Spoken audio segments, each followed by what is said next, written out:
মহারাজ, কে? আগে আমি আপনার জন্য দইয়ের ঘোল এনেছিলাম। ও, ওখানে রেখে দে। আরে তোদের রানীমা কোথায় রে? পুজোর ঘরে। ঠিক আছে, তুই যা।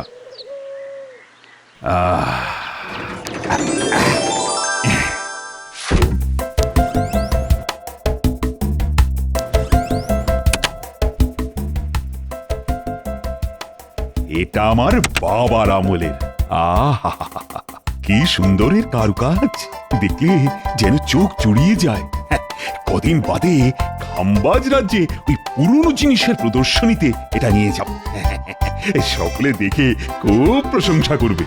মহারাজ, খাম্বাজ রাজ্য থেকে একজন দূত আপনার সঙ্গে দেখা করতে এসেছেন, বলছেন খুব জরুরি। হ্যাঁ, চলো তো দেখি।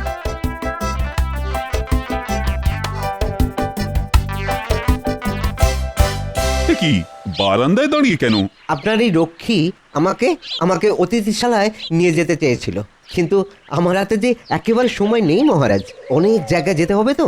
ও, তা কি বলতে এসেছো শুনি? আগে আমাদের রাজ্যে যে পুরনো জিনিসের প্রদর্শনী হবার কথা ছিল, সেটা এই মুহূর্তে হচ্ছে না মহারাজ। তাই দুঃখ জানিয়ে আমাদের মহারাজ আপনাকে এই পত্র পাঠিয়েছেন।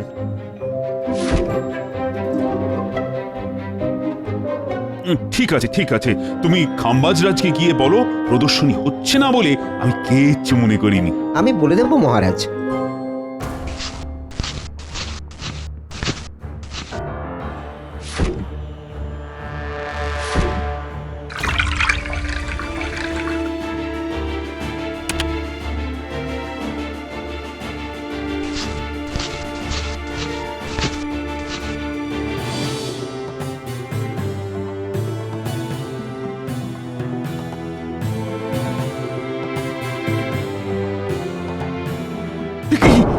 সোনার হাতিটা কোথায় গেল?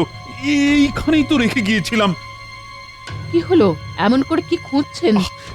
এই মাত্র আমার সোনার হাতিটা এখানে রেখে আমি একটু ঘরের বাইরে গিয়েছিলাম, এসে দেখি হাতিটা নেই। সে কি, সোনার হাতি নেই? তাহলে কি চুরি হয়ে গেল? হ্যাঁ, চুরি? আমার ঘর থেকে চুরি? তাহলে তো ভয়ঙ্কর ব্যাপার। লক্ষ্মী, বলুন মহারাজ। এই এক্ষুনি রাজবাড়ির সব দরজা বন্ধ করে দাও, কোনো চোর যেন রাজবাড়ি থেকে পালাতে না পারে। আর সেই সাথে রাজসভার সকলকে খবর দাও যে আমার ঘর থেকে সোনার হাতি চুরি হয়ে গেছে। কি বলছেন কি মহারাজ? হ্যাঁ, আপনার ঘর থেকে সোনার হাতি চুরি? হ্যাঁ, আমি এক্ষুনি সারা রাজ্যে পোর্টাল লাগিয়ে দিচ্ছি, তারা সব জায়গায় চিরুনি তল্লাশি চালিয়ে আপনার সোনার হাতি খুঁজে বের করবে। যা ভালো বোঝো করো। হায় হায় হায়, ওটা যে আমার বাবার স্মৃতি। তাহলে আমি আসছি মহারাজ।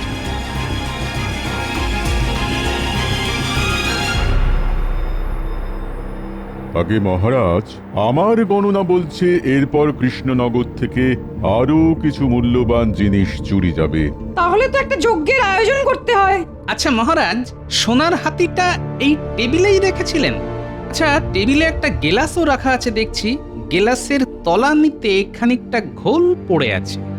মহারাজ, ঘোলটা কখন খেয়েছিলেন? হ্যাঁ, দাসী ঘোল দিয়ে গিয়েছিল বটে, কিন্তু আমি তো না খেয়ে ঘরের বাইরে চলে গিয়েছিলাম। আপনি খাননি? তাহলে খেলো কে? বিজ্ঞানী, তোমার ঝোলায় কি আতশ কাচ আছে? মনে হয় আছে, দাঁড়াও দেখছি। আছে গোপাল, এই নাও।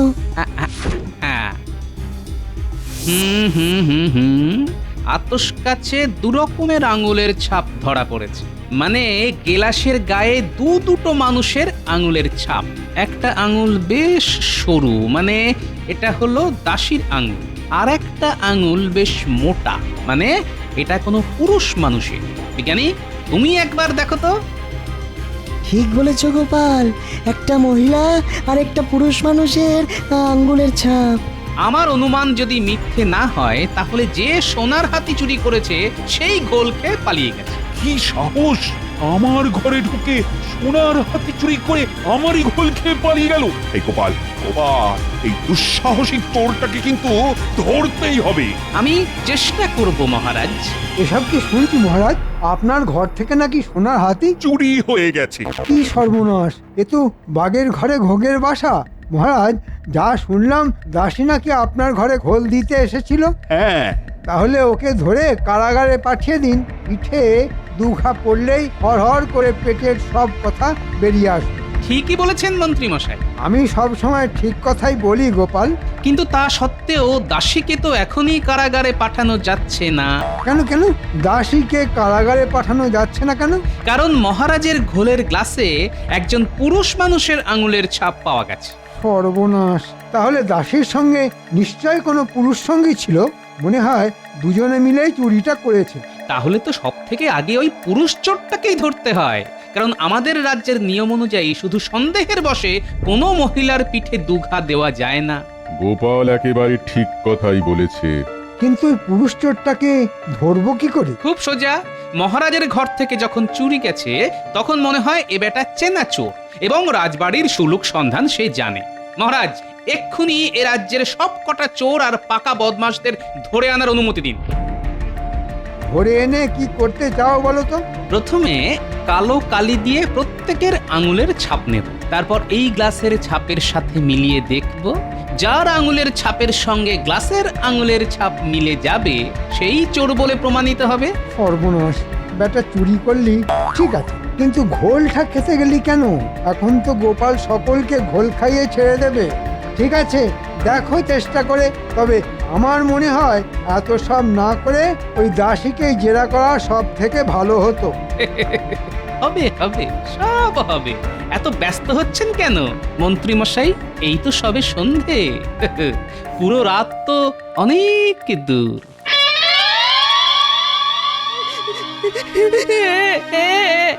আগে বিশ্বাস করুন নানিমা, এই আপনার পা ছুঁয়ে বলছি, আমি সোনার হাতি চুরি করিনি। চুরি না করলে কাঁদছিস কেন? কাঁদবো না, মন্ত্রী মশাই নাকি বলেছেন আমি নাকি চুরি করেছি। এটা আমার নামে কত বড় অপবাদ বলুন। এতদিন আপনাদের বাড়ি কাজ করছি, কেউ বলতে পারবে না একটা খুদ আমি না বলে নিয়েছি। ঠিক আছে ঠিক আছে, কান্না বন্ধ করে চোখ মুচ। গোপাল সব দিক দেখছে, দেখবি আসল চোরকে ও ঠিক খুঁজে বের করবে। ঠিক, এখন যা, নিজের কাজে যা। কি কাণ্ড বলতো রানী! হ্যাঁ, আমার একটু অসতর্কতার জন্য আমার বাবার স্মৃতি এমন ভাবে চুরি হয়ে গেল। আর আপনি কি করবেন বলুন? তবে চোরের সাহসের কথা ভেবে আমি অবাক হয়ে যাচ্ছি। রাজার ঘরে ঢুকে চুরি করা! ও, এটাই তো আমার কাছে সব থেকে বেশি লজ্জার ব্যাপার। এরপর তো প্রচার বলতে শুরু করবে যে রাজা নিজের জিনিসই নিরাপদে রাখতে পারে না, সে আবার রাজ্যের মানুষের নিরাপত্তা দেবে কি করে? আপনি তো ভাববেন না তো, দেখবেন চোর ঠিক ধরা পড়বে। আচ্ছা রকি দাদা, এ কি ভ্যাসারে ফেললি বলো তো? আমি যে চুরি ছেড়ে দিয়েছি সে তো গোপাল দাদা, মহারাজ সকলেই জানেন, তবুও আমাকে নিয়ে যাচ্ছ কেন? কেন নিয়ে যাচ্ছি? ওই যে কথায় আছে না, কয়লা যায় না ধুলে আর স্বভাব যায় না মোলে, তাই তোকে নিয়ে যাচ্ছি। কিন্তু আমি কেন? আমি তো কেলে পচার মতো পাকা চোর নই। হ্যাঁ, আমাদের দায় পড়েছে। মহারাজের ঘর থেকে চুরি করতে আমাদের দায় পড়েছে। এসব কথা না হয় মহারাজকে গিয়ে বলিস। এখন কথা না বাড়িয়ে চুপচাপ আমাদের সঙ্গে চল। নিয়ে তো যাচ্ছে, মোটকু গোপাল আবার যেন ফাঁসিয়ে না দেয়। বেটা যা পাজি।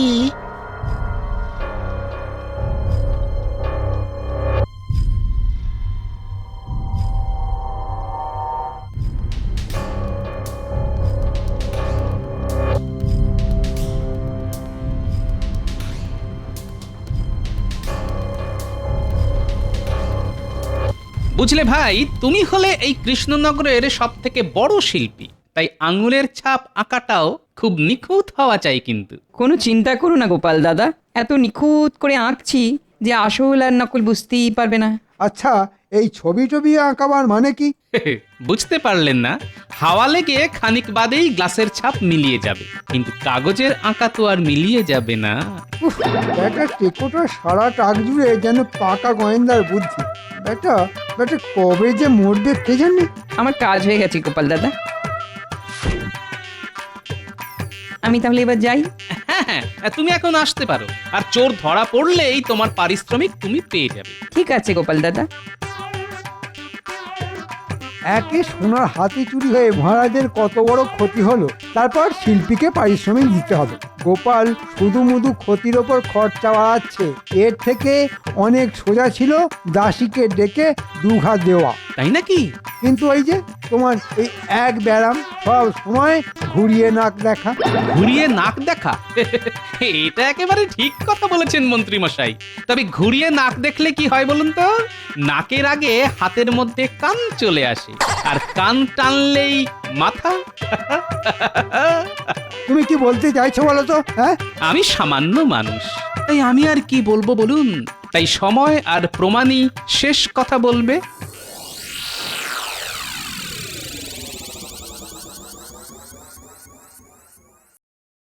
এই সকলে এখানে চুপ করে দাঁড়া, আমি গোপাল দাদাকে খবর দিয়ে আসি। এটা কিন্তু আমাদের সঙ্গে খুব অন্যায় হচ্ছে। আমরা তেলে পচার মতো দাগি চোর নই, আমরা সব ভদ্রলোক। সে তো আমরা খুব ভালো করেই জানি যে তোমরা কেমন ভদ্রলোক। আরে বাবা, অন্যায় না করলে এত বিরক্তি কেন? বিরক্ত হব না? রক্ষীর দল রাস্তা দিয়ে আমাদের হাঁটিয়ে নিয়ে এসেছে। আহা, শুধু তো হাঁটিয়ে এনেছে, বেঁধে তো আর আনেনি। তা আমাদের এখানে নিয়ে আসার কারণ? শুধু কাগজে হাতের ছাপ দিবি আর চলে যাবি। নে, তিনজনে এই কাগজ তিনটায় হাতের ছাপ দে দেখি। এই নে কেলো পচা তোর কাগজ, বটা ঘটা তোদের কাগজ। প্রত্যেক কাগজে তোদের নাম লেখা আছে।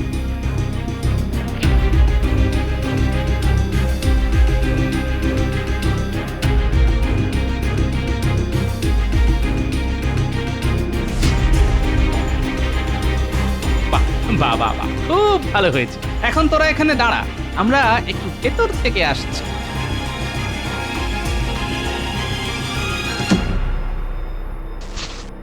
না, এটার সাথে কোনো মিল নেই। এবার পরেরটা দেখো। না, এটাও না। তাহলে শেষেরটা দেখো এবার। এ কি? কি হলো বিজ্ঞানী? এটার সাথে হুবহু মিলে যাচ্ছে। তাহলে তাহলে ওই পাজিটাই চুরি করেছে। হ্যাঁ, আমি আগেই এটা সন্দেহ করেছিলাম। তাহলে আর দেরি করছো কেন? এক্ষুনি রক্ষীদের দিয়ে বদমাসটাকে কারাগারে পুরে দাও। দাঁড়াও দাঁড়াও বিজ্ঞানী, ওটা তো চুনোপুটি। আমি ওর অন্তরালের বটগাছটাকে ধরতে চাই, তাই এখন ওকে ছেড়ে দেব। মানে? মানে মানে আছে বই কি বিজ্ঞানী, এই তো খেলা শুরু। চলো এখন বাইরে যাই।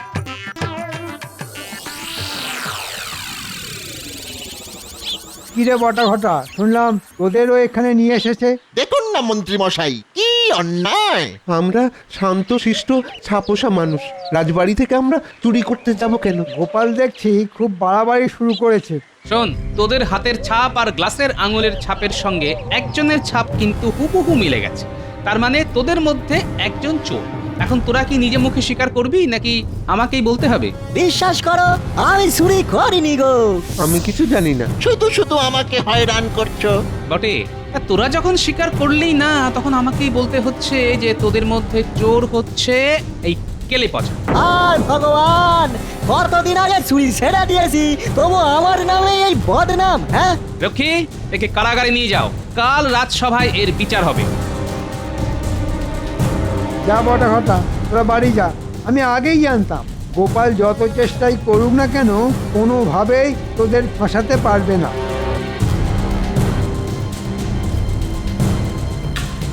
এটা তুমি কি করলে গোপাল? কাগজটায় তো বটার নাম লেখা ছিল, তা সত্ত্বেও তুমি কেলে পচার ঘাড়ে চুরির দায় চাপিয়ে দিলে। বিজ্ঞানী, আমি একটু আগেই বলেছি না, বটা তো চুনোপুটি। আমি ওর অন্তরালের বটগাছটাকে ধরতে চাই, তাই এখন ওকে ছেড়ে দিলাম। তবে চিন্তা করো না, আজ রাতের মধ্যেই বটা আর ওর বটগাছ দুটোকেই ধরে কারাগারে পুরে দেব। কাল হবে ওদের বিচার। শুধু নির্দোষ কেলে পচাকে একদিন কারাগারে কাটাতে হবে। এটাই যা দুঃখের।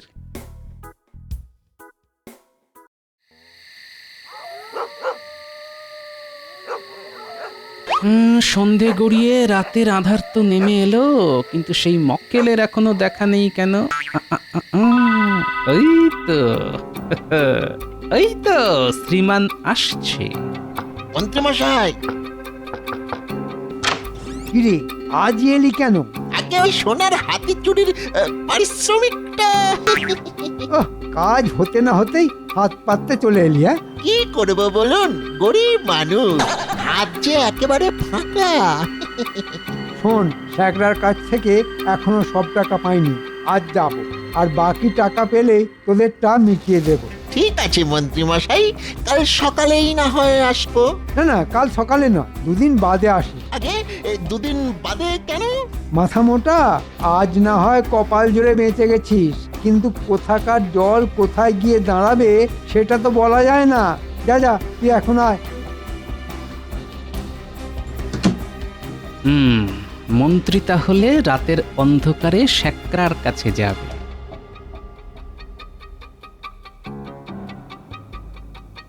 যাই, আমিও মহারাজের কাছে গিয়ে কজন রক্ষী নিয়ে শ্যাকরার দোকানে যাই।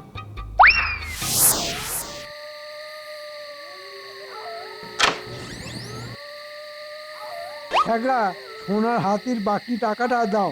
মাফ করবেন মন্ত্রী মশাই, আজ আমি দিতে পারবো না। কেন দিতে পারবে না কেন?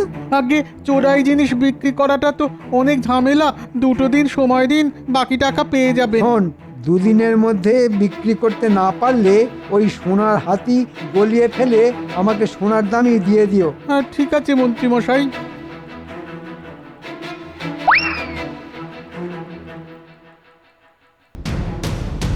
মন্ত্রী মশাই, আপনাকে গ্রেপ্তার করা হলো। কোন অপরাধে? সেটা না হয় কাল রাজসভায় বিচারের সময় জানতে পারবেন। গোপাল, ভুলে যেও না আমি এই রাজ্যের মন্ত্রী। জানি তো আপনি মন্ত্রী, তাই কারাগারে আপনার জন্য একটু বিশেষ ব্যবস্থা আছে। যাও, তোমরা 4 জন মন্ত্রী মশাইকে বেঁধে কারাগারে নিয়ে যাও, আর বেশি চিৎকার চেঁচামেচি করলে মুখটাও বেঁধে দিও। কাজটা কিন্তু ভালো করলে না গোপাল। কাল রাজসভায় মহারাজের সামনেই না হয় আমার বিরুদ্ধে আপনার অভিযোগ জানাবেন। যাও, নিয়ে যাও। তোমরা এবার আমার সঙ্গে চলো।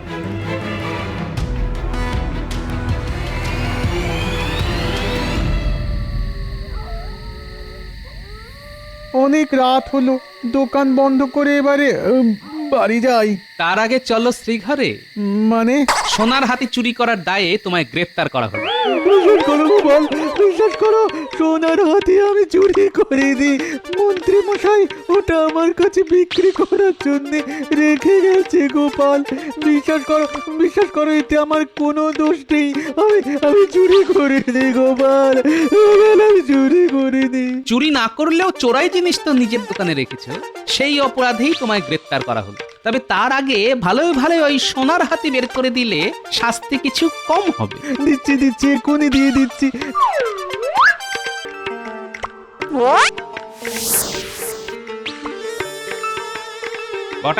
বটা বাড়ি আছিস নাকি? কি তুমি? তোকে নিতে এলাম। কোথায়? যেখানে তোর গুরু মন্ত্রী মশাই গেছে সেইখানে। মন্ত্রী মশাই কোথায় গেছে? কারাগারে।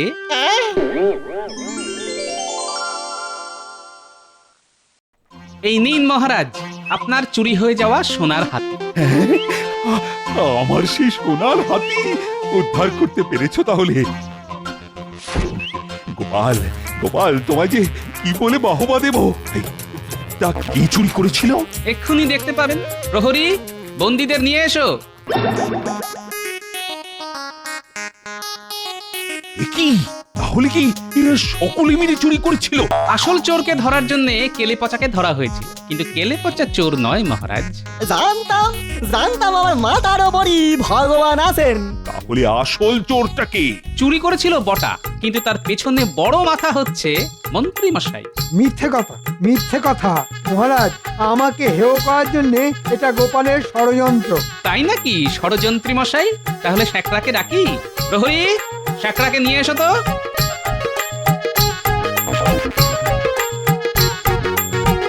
আমার কোনো দোষ নেই মহারাজ, আমার কোনো দোষ নেই। মন্ত্রী মশাই ওই সোনার হাতি আমার কাছে বিক্রি করতে এসেছিলেন, কিন্তু বিক্রি করতে পারিনি বলে ওটা অক্ষত পেলেন, না হলে গলিয়ে সোনা করার আদেশ দিয়েছিলেন মন্ত্রী মশাই। আমারও কোনো দোষ নেই মহারাজ। এই মন্ত্রী মশাই কিছু পারিশ্রমিকের লোভ দেখিয়ে আমাকে চুরি করতে বলেছিলেন। মহারাজ আমাকে ছেড়ে দিন মহারাজ, এই নাক মলছি কান মলছি, জীবনে আর কখনো চুরি করব না। মন্ত্রী তুমি এত নীচ, শেষে আমার ঘরে লোক ঢুকিয়ে চুরি করাও, এত এত সাহস তোমার? আমার তো তখনই সন্দেহ হয়েছিল মহারাজ, যখন মন্ত্রী মশাই বারবার করে দাসীকে চোর সাব্যস্ত করতে চাইছিলেন। ও মা, মন্ত্রী মশাইয়ের পেটে পেটে এত। ওর পেট চিরে ফেলবো আমি। ভেবেছিল আমার বাবার স্মৃতি ওই সোনার হাতি হজম করে দেবে। ওই যতই কাঁদো না কেন, আজ আর তোমার নিস্তার নেই। আমার একটা কথা আছে মহারাজ। বলো। বিনা দোষে কেলে পচাকে এক রাত কারাগারে আটক থাকতে হয়েছে, তাই ওকে কিছু টাকা দিয়ে মুক্তি দিতে হবে মহারাজ। ঠিক আছে, তাই হবে। আমার কি হবে মহারাজ? ওকে 1 মাস কারাগারে বন্দি থাকতে হবে। সব আপনার জন্যে, সব আপনার জন্যে হলো। মন্ত্রীকে 1 বছর কারাগারে বন্দি থাকতে হবে। 1 বছর কারাগার? ওরে বাবা! গোপাল, গোপাল, আজ তোমার জন্যই এই সোনার হাতি ফিরে পাওয়া সম্ভব হলো। আমি তোমাকে 100 মোহর দিয়ে পুরস্কৃত করব। ধন্যবাদ মহারাজ। আরে তোমরা সকলে চুপ করে আছো কেন? দাও দাও, গোপালের নামে জয়ধ্বনি দাও। জয়।